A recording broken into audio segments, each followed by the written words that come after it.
पहलगाम हमला। क्या आप जानते हैं कि इस एक हमले की वजह से दो बड़े ममालिक के दरमियान जंग तक की नौबत आ चुकी है। आखिर वजूहात क्या हैं कि एक हमले की वजह से दो बड़े ममालिक आपस में लड़ने के और जंग करने के दर पे हो गए और एक दूसरे के खिलाफ स्ट्राइक्स इनकी जारी हैं।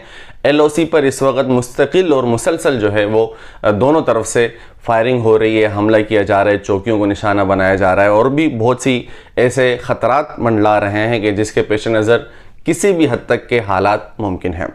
आज की वीडियो में हम बात करेंगे कि आखिर इस एक हमले की वजह से क्यों इंडिया इतना जो है वो जुनूनी बन चुका है और वो क्यों पाकिस्तान के ऊपर हमला करने के दर पे है। सबसे पहले हमें ये बात समझना होगी कि पहलगाम हमले में बज़ाहिर तो 28 लोगों का जानी नुकसान हुआ है, लेकिन अगर इसके असरात और इसके नुकसानात को हम ओवरऑल देखें तो इंडिया को इसका एक बहुत ही बड़ा और शदीद नुकसान पहुंचा है। और ये नुकसान इतना बड़ा है कि इंडिया बौखला चुका है। अवामी रद्द अमल की वजह से, अवामी दबाव की वजह से वो चाहता है कि वो पाकिस्तान पर न सिर्फ अटैक करे बल्कि नरेंद्र मोदी का कहना था कि वो पाकिस्तान को मिट्टी में मिला देगा। जबकि अल्हम्दुलिल्लाह हमें अफवाज पाकिस्तान पर एतमाद है, यकीन है और वो बहुत ही अहसन अंदाज में हमारी पूरी कौम को उन्होंने बेफिक्र करके वो हमारा दिफा कर रहे हैं और दुश्मन को मुँह तोड़ जवाब भी दे रहे हैं। लेकिन आखिर क्या वजह है कि पहलगाम हमले की वजह से इंडिया और पाकिस्तान की जंग तक की नौबत आ गई है। नाज़रीन, आपको इल्म होगा कि इंडिया की मईशत 3 सुतूनों पर खड़ी है। उनमें से एक फिल्म इंडस्ट्री, दूसरा स्पोर्ट्स, तीसरा जो है वो सयाहत है, टूरिज्म है। आपने फिल्म इंडस्ट्री का चर्चा सुना होगा, पूरी दुनिया में इनकी फिल्में, इनके ड्रामे देखे जाते हैं। इसके अलावा स्पोर्ट्स है, आप IPL की सूरत में, क्रिकेट की सूरत में आप इंडिया की आप जो उनकी जो कैटेगरी है या फिर उनकी जो धाक बैठी हुई है पूरी क्रिकेट पर या स्पोर्ट्स की दुनिया में, वो भी आप उससे भी वाकिफ़ होंगे। इसके अलावा टूरिज़म है कि इंडिया के बहुत से मकामात ऐसे हैं कि जहाँ पर दुनिया भर से टूरिस्ट आते हैं, न सिर्फ एशियाई ममालिक से बल्कि यूरोप कंट्रीज से भी आते हैं। और आपको पता है कि जहाँ पर भी टूरिस्ट आते हैं वो खुद नहीं आते, सिर्फ अकेले नहीं आते बल्कि वहाँ पर बिज़नेस लेकर आते हैं। वहाँ पर होटलिंग वगैरह का बिज़नेस आम होता है और भी जो है हज़ारों बिज़नेस पनपते हैं। तो इंडिया की मईशत इन 3 सुतूनों पर खड़ी हुई थी। पहलगाम हमले की वजह से एक सुतून इनका बहुत ही बुरी तरह से मुतासिर हुआ है, वो है टूरिज़म का सुतून। क्योंकि इस हमले की वजह से इंडिया की जो सिक्योरिटी है वो बहुत ही बुरी तरह से नाकाम हुई है और बहुत से सवालात उठे हैं और आइंदा अंदाज़ा ये लगाया जा रहा है कि कम से कम 10-15 साल तक टूरिस्ट इस तरफ का रुख नहीं करेंगे।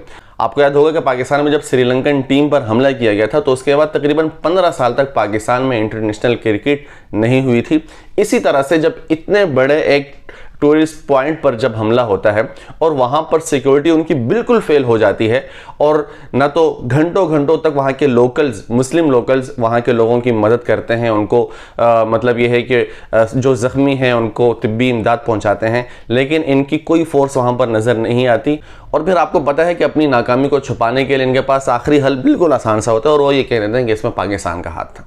तो उन्होंने वही किया और कहा कि इस हमले के पीछे पाकिस्तान का हाथ था। मगर पाकिस्तान का हाथ था तो ये जो इतनी बड़ी आपकी जो फ़ौज है, इतने बड़े आपके सिक्योरिटी इदारे हैं और इतना महफूज मुल्क जिसको आप बतलाते हैं, तो आखिर वो उस वक्त क्या कर रहे थे। और वहाँ के जो लोकल्स हैं उनसे भी जब पूछा गया तो उन्होंने यही कहा कि यहाँ पर जो लोकल कश्मीरी हैं उनसे ज़्यादा कश्मीर में, जो कि मकबूजा कश्मीर है, वहाँ पर फ़ौज, इंडियन फ़ौज ज़्यादा पाई जाती है बनिस्बत लोकल कश्मीरियों के।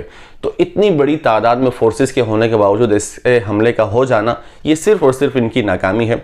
और फिर उस नाकामी को छुपाने के लिए वो अगरचे हमले का जो कसूर है या जो जिम्मेदारी है वो पाकिस्तान पर डाल रहे हैं। खैर, हमारा आज का मौजू ये नहीं कि ज़िम्मेदार कौन है, हमारा मौजू ये है कि इस एक हमले की वजह से इंडिया को कौन सा नुकसान पहुंचा है और कितना शदीद नुकसान है। उसका उम्मीद है कि आपको अंदाज़ा हो चुका होगा कि जो इनका जो तीसरा सुतून था मईशत का वो बहुत ही बुरी तरह से नाकाम हुआ है और बुरी तरह से वो बिल्कुल मुनहदिम हो चुका है।